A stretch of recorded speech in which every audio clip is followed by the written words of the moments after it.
Shalom. Shalom, family. We're about to do a brief comparison of the King James Bible versus the Cepher Bible or Cepher Scriptures. First of all, okay, the Cepher offers more books. Mm-hmm. When you have the King James Bible only offers 66 books, the Cepher Bible actually offers the missing The Apocrypha books, yeah. And it also has the Book of Enoch, the Book of Jubilees, and what else? And the Book of Jasher. And so you get a lot more with the Cepher Bible. But let's just look at this for a minute, right? Think about what I'm saying here, right? The King James Version did not translate the name. They translate the names to English or what names are these? European sounding names, right? Yeah. When those names weren't, okay? And also with the places are changed, they didn't change the places. And so, or they did change the places to names that wasn't original. But the Cepher Bible restores all of the names and places back to the original. The reason we're addressing this is because from time to time we'll get a message from someone asking the difference. Yes. We've done videos on this before already, okay? Yes. But more specifically, someone the other day, I can't remember your name, but you said that someone told you that the Cepher Bible was wicked and evil. So we just wanted to address something very, very simple here, okay? One of the questions that I would like to ask you all is, do you know of any Bibles that have been physically translated by a so-called Israelite? A true Israelite. Most of the Bibles and the books and the text that we have has been translated by Gentiles. Now, and even those who have Bibles that they say are our books that you can get a personalized Bible, but again, they are using something that was already translated by someone else, right. and they are just maybe restoring names or something of that nature. Almost anybody can do that. They have that option available now. You can get a Bible for gays, and you can get a Bible for girls and women. Whatever kind of Bible you want, you can get a Bible personalized. That's how it is. It's like a marketplace tool now. And so the fact that most of our books and texts and study guides and Bibles and all of this come from or were translated by Gentiles, how is it that we can come to the conclusion that the Cepher is evil based on someone telling you that? That's right. You know, it's really, and even if you see a person say, hey, we have our own Bibles, we put together this Bible ourselves, okay, did you translate it from the original scrolls? No, you did not. You see, you're actually translated from another book that a Gentile actually did the translation from the scrolls, so to speak. And we know when they translate things from the scrolls, when Gentiles translate things from the scrolls, 9 times out of 10, it's going to have some type of influence on those scriptures. That's why you see the King James, and here's another example. King James scriptures talk about Sunday worship, and it teaches Sunday worship. The Cepher Bible doesn't. The Cepher Bible translated the scriptures dealing with Sunday, when it says first day of the week, it translated as Sabbath, like it should have been translated. 1 day of the Sabbath. 1 day of the Sabbath, like it should have been translated. And so you have those various things, and so when I hear somebody come against the Cepher Bible, I'm like, well, just because it has the Apocryphas in there? Well, the original King James had the Apocryphas. Yes, and if you're translating from a translation, you don't have your own Bible. Yeah, that's right. You see, that's what a lot of people are doing, translating from a translation. From a translation, that's right. You know. Now, what's amazing is they do have, some of the manuscripts, they do have a way you can view some of the manuscripts, but the problem is learning how to read those Koine Greek, because most of the manuscripts that you're going to read is recorded in Koine Greek. Okay, so you have to you have some of the old manuscripts are Latin, And so we're talking about some very old manuscripts, you know. They get photos of them and things that you could view online, you know. But, you know, to me, it's just no comparison when you compare this with the King James. I'm just telling you like it is. This is, I've been in this studying the scriptures for years, and this is by far the closest that I've gotten to anything that was as far as, I won't say close to the original manuscripts, but I would say it's a lot closer than this here, than the regular King James. Yeah, that's about all we can say, because Yes. with all of these Bibles, the NIV, I remember for years the NIV was on the target list. Every last one of these books that have been translated by someone has errors, including the Yes, King James. including the King James. We know people who only deal with the King James, period. Yep. They don't deal with any other books, no Apocrypha, no lost books, no Cepher, no Hebrew scriptures, no Hallelujah scriptures. They only deal with the KJV. Yep. They only deal with the 66 books. And the problem with that is there are so many, and we're not trying to scare anyone. Yeah. This is why, in all thy getting you must get understanding, and this is why you have to study to show yourself approved, and That's this is right. why you have to hear the proceeding word of Yah. That's He that right. have an ear, let him hear the proceeding word of Yah, because there are so many errors in the KJV, It sure is. you would be afraid Yeah. if you actually looked at some of the errors, because let me tell you something. This is something we need to know and understand. Man has errors, but there are atheists who have whole videos where they have put out there on YouTube to discredit the Bible, period, based on the errors that man made in their translations. That's right. And when you look at these, some people will get afraid, well, how can we know any of it is real? We walk by faith and not by sight. And certain things the Most High will actually give you an understanding on. Some things like numerical errors. There were a number of numerical errors that were pointed out by some of these atheists that were simple errors. You see, the King James Version is riddled with errors. They call Solomon, for those of you who only want to deal with the King James Version, they say, my beloved is white and ruddy. And the word wasn't even white. Yeah. It was glowing and dazzling. That's right. But you see how that one error in translating what King Solomon looked like, you have whole nations and groups of people saying, see, it says he was white and ruddy. That's right. And so you have a whole different perspective or understanding of what the people of the Bible looked at based on that one mistranslation. That's right. So to hang your hat on the King James Version over the Cepher. Now, here's the thing about the Cepher. I'm pretty sure there are errors in here too. That's right. This is why we have to pray and study and ask the Most High for clear understanding on everything. Right. Because there are even things in here that are should have been translated but weren't. But they translated names and they included books that were not in the 66 books KJV. That's right. You know, it's amazing. Those of you that stand firm behind your King James Bible, I urge you to get about 6 King James Bibles, line them up, right? And go to Hebrews chapter 4 and go to this verse here, verse 8. Hebrews chapter 4, verse 8. And this is what I began to notice this years ago, because it says, for if Jesus had given them rest in some books, and in some of them it says Joshua. And I'm like, well, which is it? Is it Jesus or is it Joshua it's talking about? And actually, it should say Joshua. But how is it in this King James it says Jesus?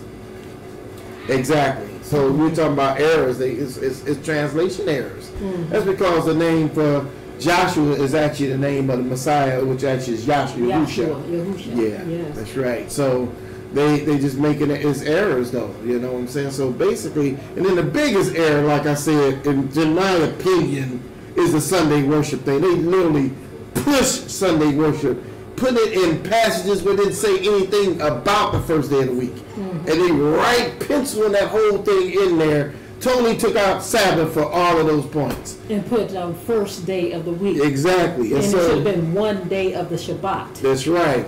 Meaning the week of the Shabbat. Right. Exactly. And so it's frustrating when you look at the King James and you say, man, y'all were pushing Sunday worship like that. Well, what else are you pushing?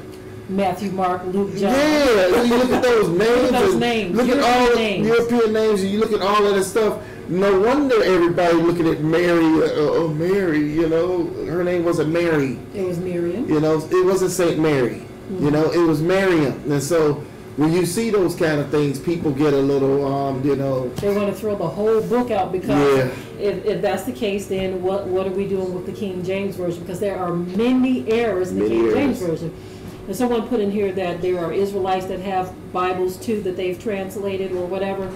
They are translating from something that's already been translated. That's they are right. not translating They're not translating from the original scrolls. They're not right. doing that. You have people who are taking books that have already been translated and they're saying, okay, well, I'm just going to give you, this is what I think it should say. Yeah. It should say this, it should say that, or blah, blah, blah. So they themselves, we're not trying to discourage anyone, but what we're saying is if you are going to translate from a translation, you don't have your own translated Bible. You sure don't. You just have your own brand of rebranding someone else's by making changes. That's right, exactly. And so to say that this one exclusively is evil, we would have to call all of them evil because the majority of these books are translated by Gentiles, and they all have errors in them. That's right. In some form or another.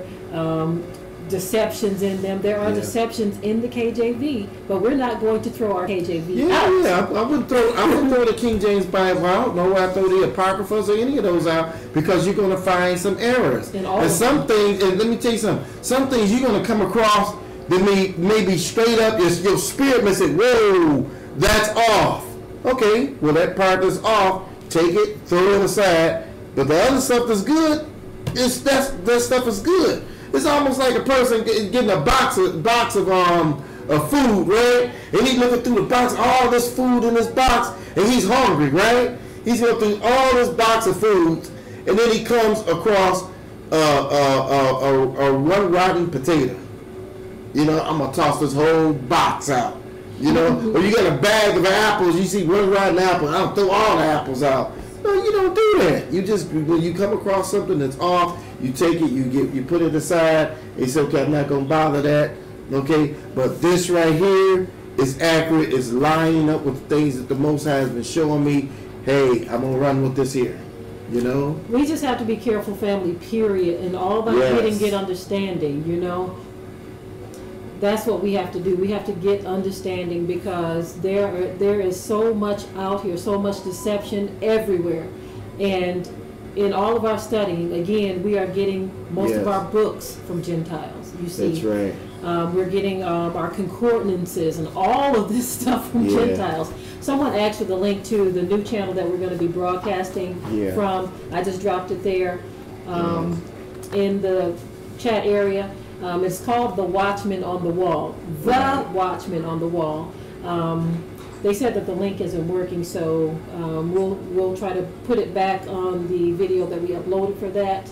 Don't know why it's working, but it should be working. I just put it on there and I tried it. It's working. You may have to just let your page load up, completely load up for it to work. Mm-hmm. Also, someone asked where could they purchase the Cepher. We do have the link in the description below. Mm-hmm. So you can click on that link, take you to Cepher. Make sure you put in Watchman, and you'll get a 10% discount. Mm-hmm. Okay.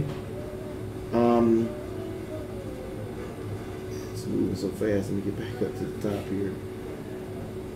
Okay. We've done videos in the past where we give a whole list of all of the Bibles that we have, all of the books that we have, or a good portion of them. Okay. Because I'm pretty sure we didn't give all of them. We have a whole library of them.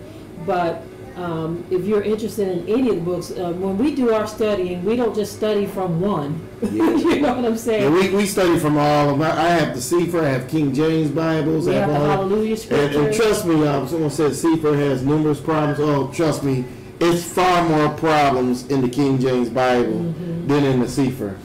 Far more problems. Okay?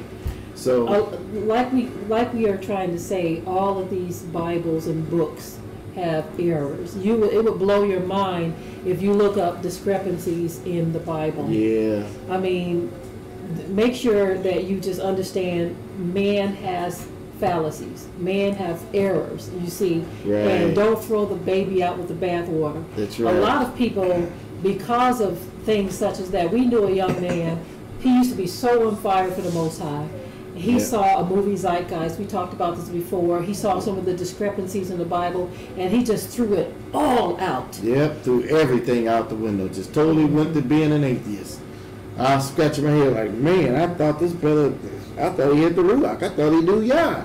You know, but he just totally he threw everything out the window. Oop, I ain't doing none of that no more. Mm-hmm. I was scratching my head like, wow, you know. So we just tell you, hey, you know, I have a library of books.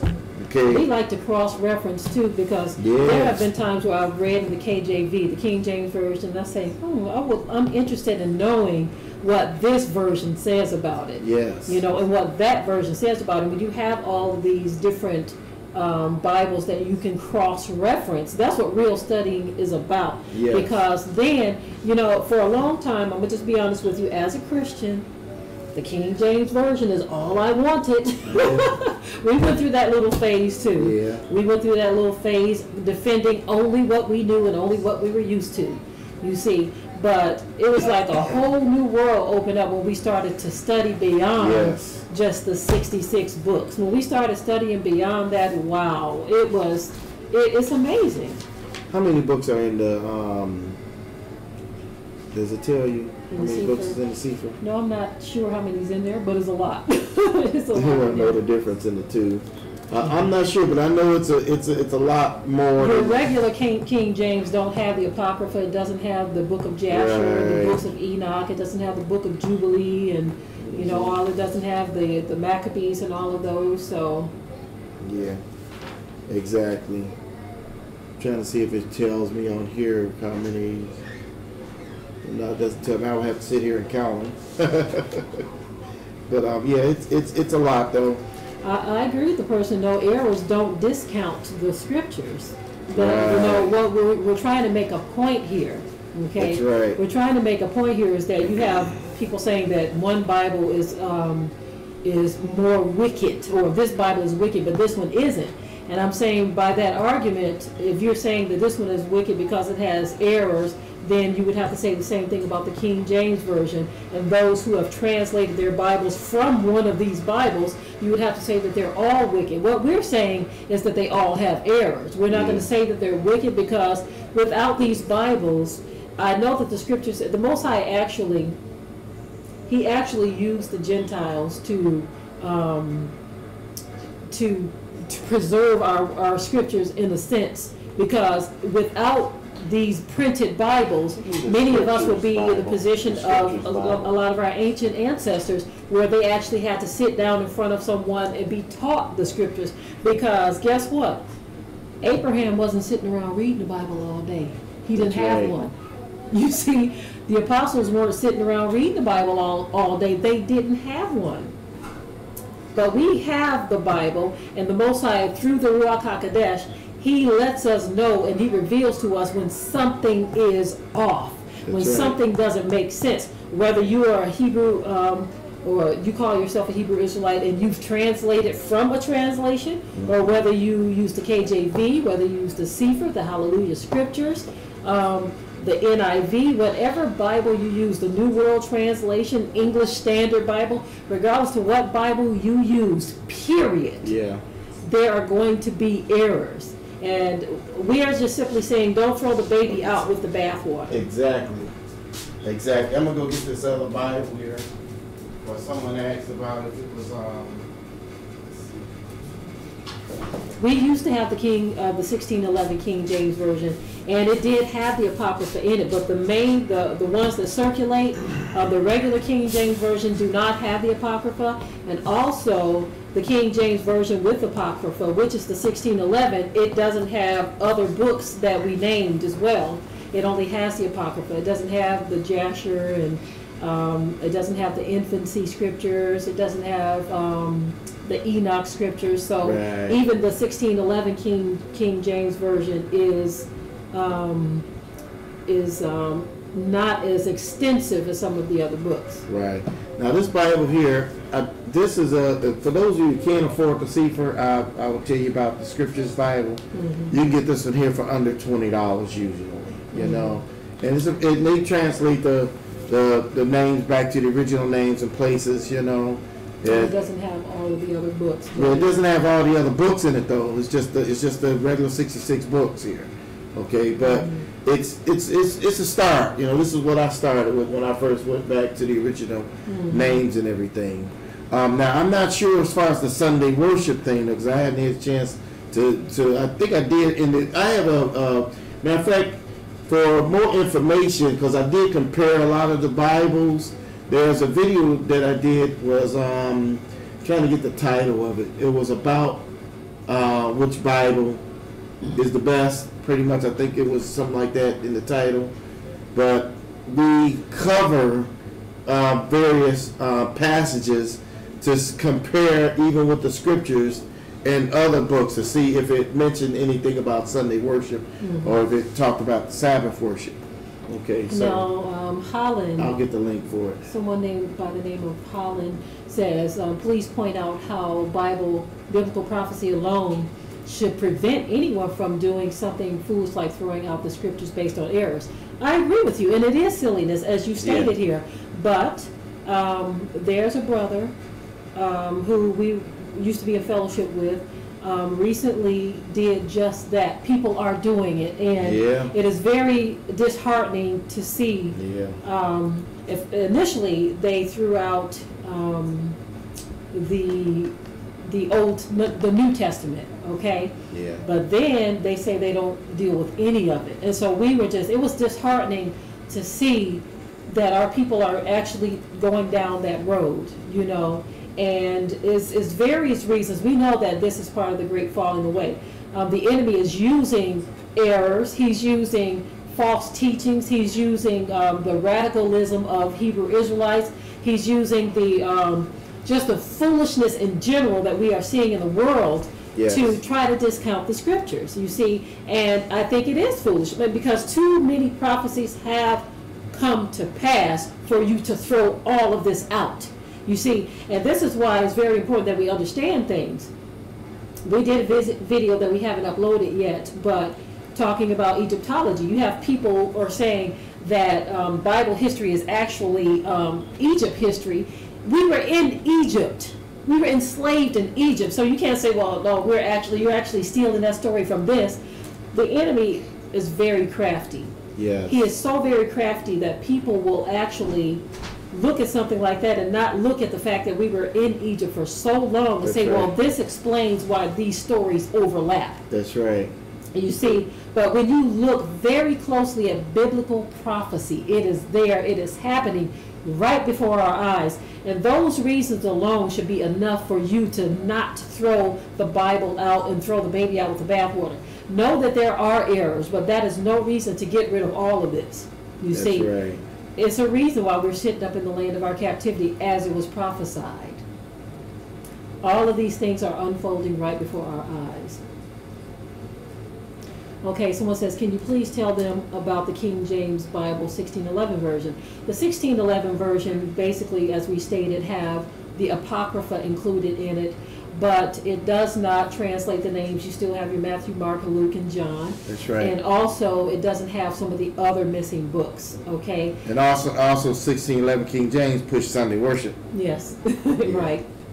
So you got to remember that. There was a 1611 version that actually came from print that didn't even have the name JC in it. It had an Iosis or something like that. But that was an older one that came from microfilm or whatever. We used to have that one as well.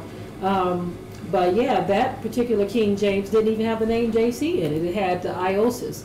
But it still pushed the Sunday worship, and it still didn't have the original names restored and all of that. So I have the link finally. I had to do a search. But I have the link to the Which Bible is the Best video that we did, where we do comparisons of all of your different Bibles. So I'm gonna drop that link in the chat. Someone wants to know, did Yah hide the original books for a strong delusion? Well, in a sense, you could say that. You could say that in the sense that Yah allowed it. I don't believe that Yah himself hid the books, because the enemy is the one who removed the books to send a strong delusion not only to their people but to us. But it's to their detriment, because remember, the scripture says that the Gentiles are going to come to us and they're going to say that our fathers have taught us lies. That's right. They are going to realize that they have been taught lies, and the removal of some of these books, which actually connected us, our people, back to our true history, was actually a detriment to them. It wasn't good for them. It was actually bad for them. Because we didn't know, the Most High is not going to he's not going to hold that against us, so to speak. Because notice the scripture says, even about those who are teaching others not to obey the law, it says that you're going to, what does it say about that passage? If you are a person who teaches others not to obey the law, that you are going to suffer loss in the kingdom. That's right. And that you're going to be beaten with many stripes. But did it say you're going to be booted from the kingdom? Nope. You're going to suffer loss, and you're going to be beat. Yeah. You see. So, but for the Gentiles, their fathers teaching them lies is going to be a detriment to them. This is why those that are alive and remain, they're going to come to us, and they're going to want the truth, and they're going to say, look, our fathers have taught us lies. Can you please teach us the truth? Yeah. We actually had a Gentile that we spoke with, and we shared this testimony before. He told us, he said, look, can y'all speak to me, please? He said, I'm tired of being lied to. Can you talk to me? And when we talked to this man, he had so many questions, right? He shared his testimony. He had all these questions. He told us, look, don't lie to me. I want the truth and nothing but the truth. Yeah. And so we gave him the truth. We sure did. And at the end of it, he said, you know what, I love you guys for what you just did, for telling me the truth, because I've been lied to all my life. Yeah. And we didn't sugarcoat anything. Sure a lot did. of times Israelites, when they're talking to Gentiles, they like to put some candy on top, sprinkle a little sugar on top for them so they can sip it down and it ain't too bitter. Trust me, we didn't do that at all. Not at all. We even told him that he has a lot of thick flesh to cut through, and that it's going to be very difficult, because that sinful nature, we explained that to him, that sinful nature is going to make it very difficult for you to cut through all the thickness of the lies that you've been told. So that's where your fight is. Yeah. And he was very glad to hear that. Very glad to hear that. Yes. Someone asked, I just had it keeps blinking out on me here. Let's Yes. see. As soon as it pop back up. Okay. It says, do the Cepher. Does the Cepher give you Hebrew words for the New Testament instead of Greek? Well, I know in some, like in the names, it does give you the Hebrew names for like Matthew, Mark, Luke, John. Yes, it does. It does, and for the places also give you the Hebrew. I think they're talking about the names of the books, if I'm not mistaken. Yeah, even the books. Let me see. Hold on. Let me see. Okay, like Yes, it says yes. Here for for Matthew, it actually, yeah. Yeah, for Peter it says Kepher. Yes. It actually gives you it gives you both. On the tab it gives you both. So those of you don't know what Kepher is, you'll see Peter on one side of the tab and Kepher on the other, so you'll know. And even at the top of the page here, where it mentions his name. Let me go to Matthew. That was the one that I just saw.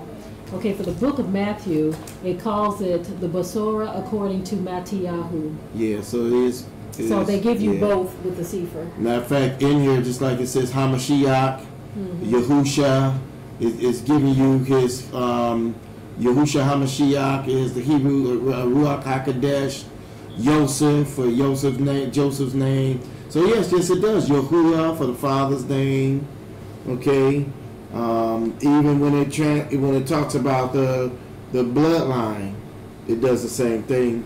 As a matter of fact, like when it's talking about Peter, it mentions a lot of the Hebrew names and places. So.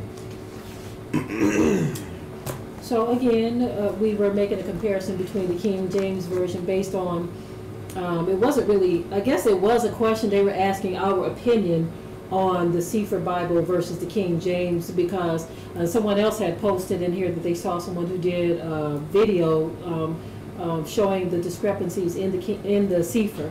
Now, again, we wanted to do this video so that you can understand that every last one of these books have errors in them. Every last one of them. Let me tell you something. Can't no one grab any scripture, any Bible, and say that it's flawless.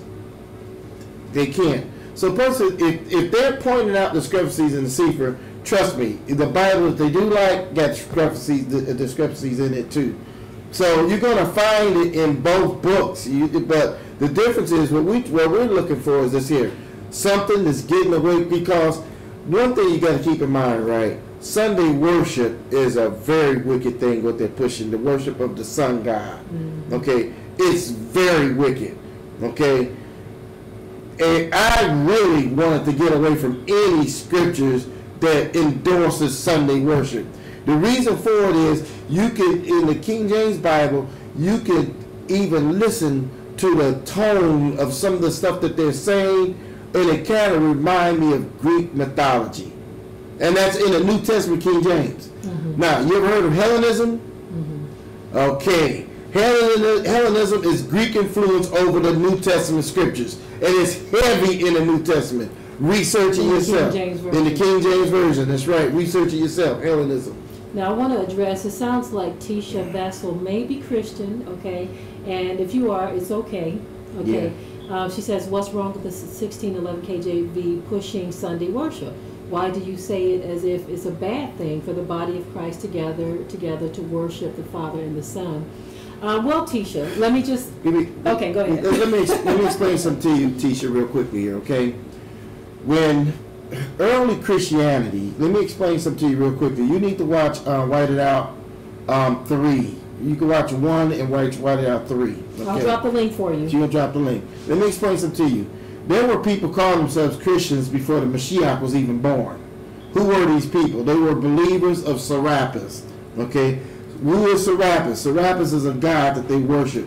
You know what Serapis look like? He looks just like the image of Jesus. Mm-hmm. Okay? That's where all that came from. Now, you can do your own research on all of this, and you'll see what we're saying is true. Now, one of the things that the believers of Serapis were into was Sunday worship.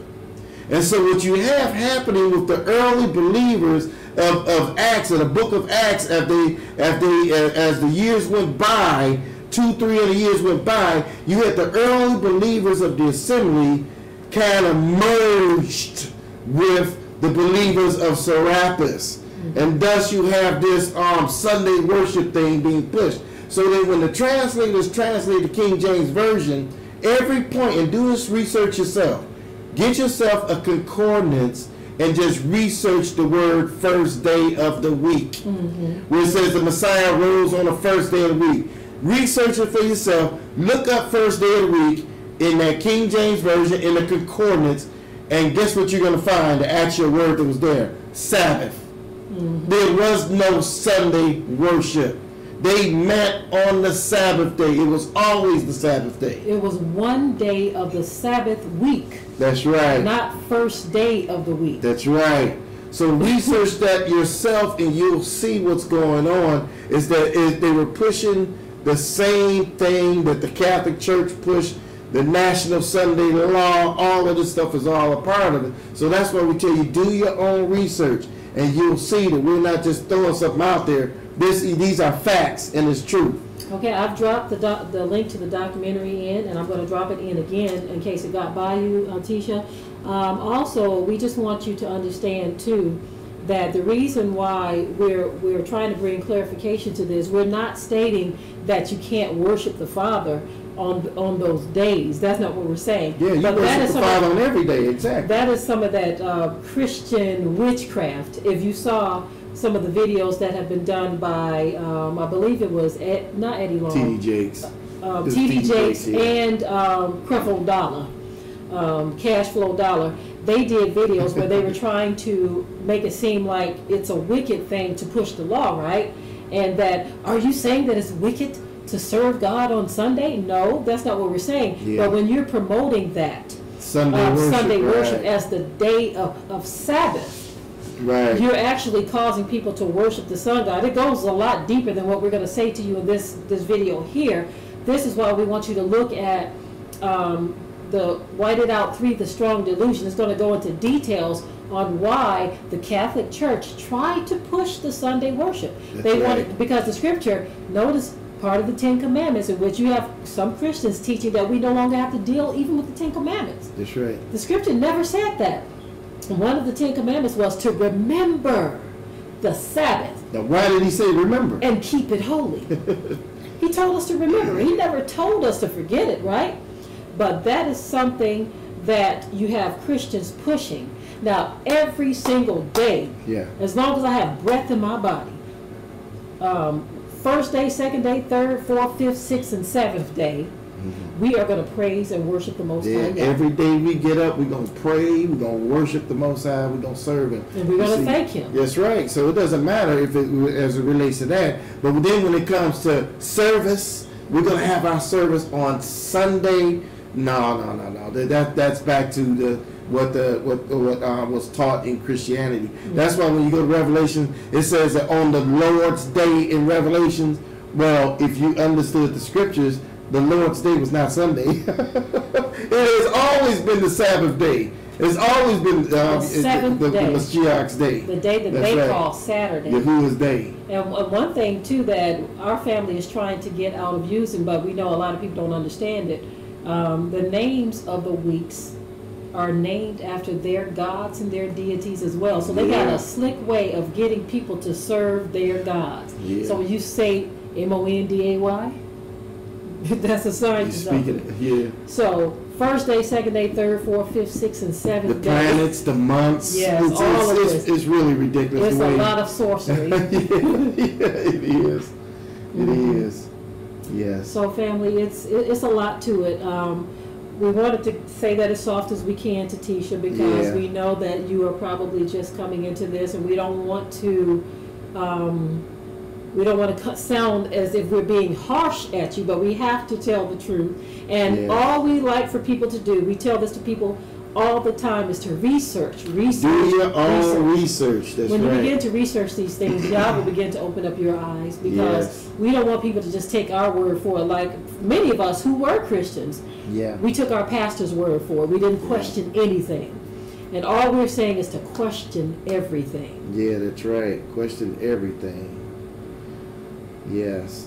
But anyway, we dropped a few links there. Matter of fact, the link to the video that we did on the different Bibles, I'm going to drop it in the description here also. So you'll have that. So you'll have the link there. So I'm gonna do that now. Okay. Someone said, "Is it evil? Is it wicked to want to know everything like Eve?" I think a lot of us want to know things that Yah might not want us to know. Well, I'll put it to you this way: Eve already opened up Pandora's box. She should. And because she did, a lot of people are seeking this knowledge. We were going to do a separate video talking about something dealing with different knowledges and different books that are out there, because one thing we discovered, because there are a lot of Hebrew teachers who say stay away from this book, stay away from that book. One thing we discovered was this, and we're going to do a whole separate video dealing with this, is that there are people already researching this stuff, right? There was a young lady that that someone referred to our ministry, okay? And they had been watching us. We didn't even know, okay? They had been watching us, and this person put them in touch with us, and they had questions for us. And as we were speaking to this young lady, she had already been diving into a book, okay? And it's not even one of the lost books. It's I forget the name of the book that she's been reading, but it's some tricked out stuff in this book. And so she asked me, "What do you think about this book?" And it specifically, it was a particular passage, okay? And so when she asked us about this book, and it wasn't one of the lost books, let me make that very clear. It wasn't a lost book at all. When she asked me about this book, I had a very long conversation with her about some of the information that's out there. And because people are researching things anyway, I think it's better if people are going to do it anyway, that if a teacher can guide them in the things that they are reading, so that, because some people are babes, and you can tell a person not to read something all you want. Yeah, that's right. But they're going to do it. And even if they don't, even if you do have people who will listen to you, what about this person who is seeking knowledge on their own, right? You don't want people to choke on what they are reading if you as a teacher don't even want to deal with the subject. That's right. And so that's where we're coming from. There are books that may present a challenge for your mind. Yeah. If you have a teacher that can go over these books and bring context and bring even cautions, because when we went over the book of Solomon, the Testament of Solomon, there were things in that book that people were already getting involved in, you see? Yeah, exactly. And so if people are studying this stuff and they don't have the Ruach HaKodesh, you can have people going into the wrong direction. That's right. But when you have a teacher that's going to actually explain things and bring context to things, like one thing we brought context when we dealt with the book of Solomon. Yeah. We were telling how Solomon was into some wicked stuff. Yeah, he was. So, you know, people can read this stuff anyway. There are people right. who had some of these books before us. That's right. Right? Now, with the Testament of Solomon, one thing we know that this man was talking about, oh, there are some female demons? Really? And what did you say about that? Yeah. This is probably why he picked up this lust spirit. Yeah. Because he was diving into something. Yeah, he was diving into things too. And number one, we're going to talk about the Apocrypha books. We're actually going to do a video about some of the Apocrypha books and what should you read, what shouldn't you read, and you know, just to give you clarity, because we have a lot of the Apocrypha books. We have the majority of them that's available. We have them, Mm-hmm. okay, and we read from them all the time. We study from them all the time. Do we accept every single thing we read? No, I don't do that with the King James. Exactly. You know, I mean, so I get into the scriptures and I let things line up with my Ruach Mm-hmm. and with the Ruach HaKodesh, and I let him guide me and lead me so that I'll know what's going on. Exactly. 'Cause So, even as a Christian, yeah. let me tell you one thing that wasn't sitting well with me as a Christian before we even knew who we were. That one that says, turn the other cheek. Yeah. Now, even though I was one of those Christians that loved everybody, it didn't sit well with me. I remember when I first wrote down and I told my husband, I said, look, baby, I'm having a hard time with this one right here. You know, but because Christianity had pushed me, I said, okay, I guess I got to do this. You know, those were my thoughts. But one day, I was so quiet. Then all of a sudden, I said, baby, I'm having a hard time with that. I just don't know if that's right. Yeah. I don't know if we're supposed to be turning. Here's one. The scriptures that tell you in the King James Version about avoid endless genealogies and fables or whatever, right? And I'm like, avoid genealogies? Well, it's several. It's more than 10, probably more than 20 genealogies in the scriptures. I'm going to say more than 100. Yeah, so you telling me to avoid them? Well, why did they put them in the Bible then if now you're telling me to avoid them? So that you got to ask yourself, well, something isn't lining up here. Mm. Because, matter of fact, the beginning of Mark, isn't it a genealogy there? Huh? So when you look at these scriptures, you say, okay, it's telling me to avoid it.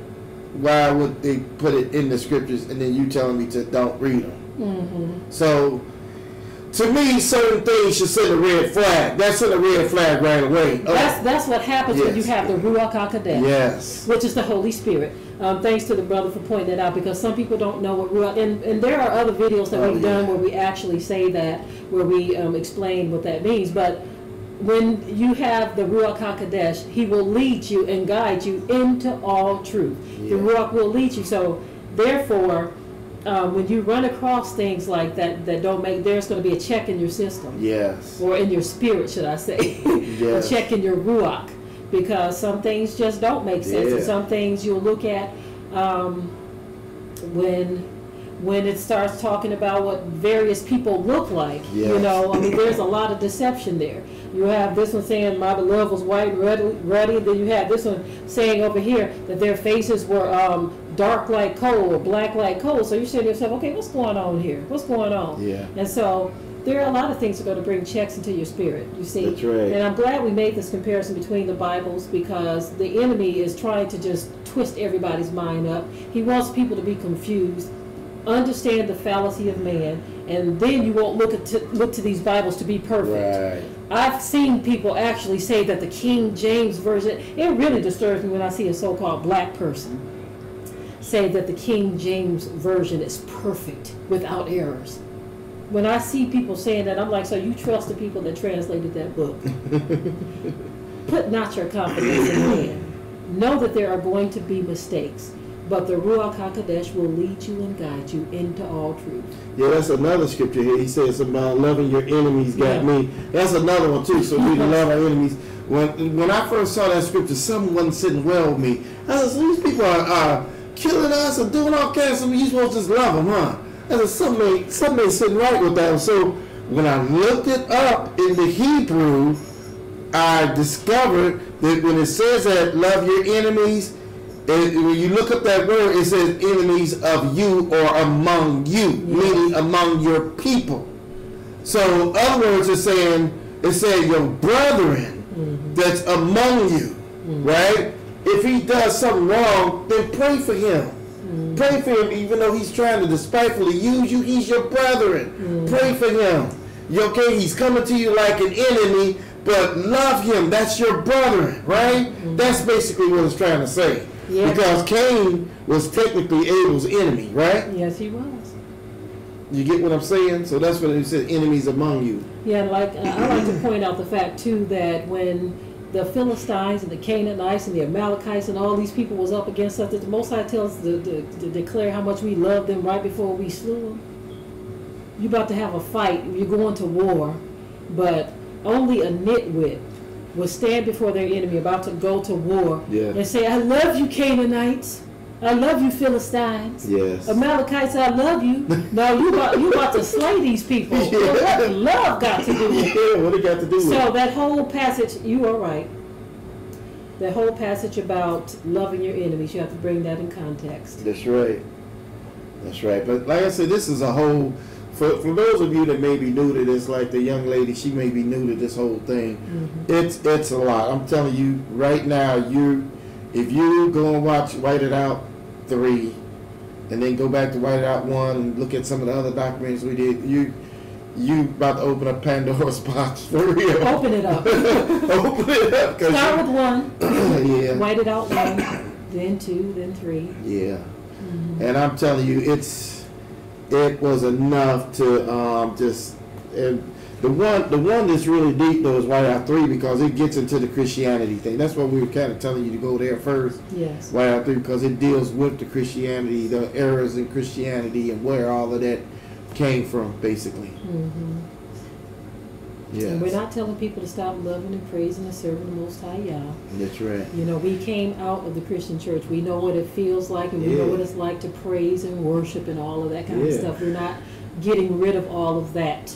We're just saying, look, people, there are so much to discover, so much to learn, so much to understand. Exactly.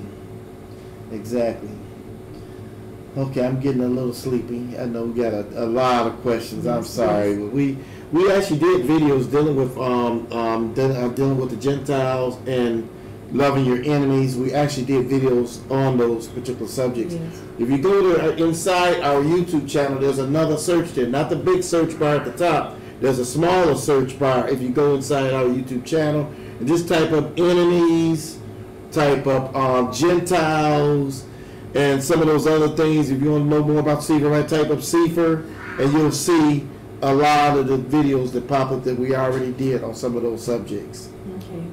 Now, at another time, a very important question. A lot of people are seeking the Ruach HaKodesh, and we understand.